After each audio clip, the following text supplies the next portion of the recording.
The burning of coal, oil, and natural gas all produce greenhouse gas that forms a blanket around the Earth.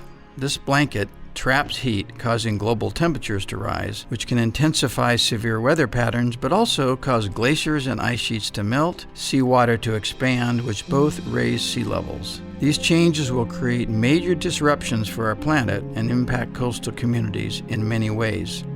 Santa Cruz will experience rising sea levels and possibly increased coastal storms, causing more frequent and intense coastal flooding and beach and bluff erosion. See that water filling in? The king tides, the highest tides of the year in the winter of 2019, brought the water line almost to the street. While we are uncertain when sea level rise will reach 2.4 feet, it is expected to come well before the end of the century. Beach Street, which runs in front of the Santa Cruz Beach Boardwalk, could be completely flooded, and the ocean may make its way close to downtown. Can you imagine wading through the streets with water up to your knees?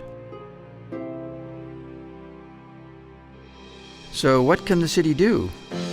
The city is currently evaluating how it can respond to sea level rise and coastal erosion by completing technical studies and talking with residents.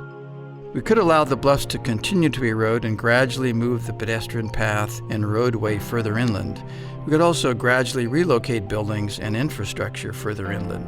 We could install more armoring like riprap or seawalls to protect the infrastructure and development backing the beaches, but armoring doesn't allow the beach to migrate back, and eventually the beach will be lost. Other options including adding more sand to the beach or trying to create a living shoreline.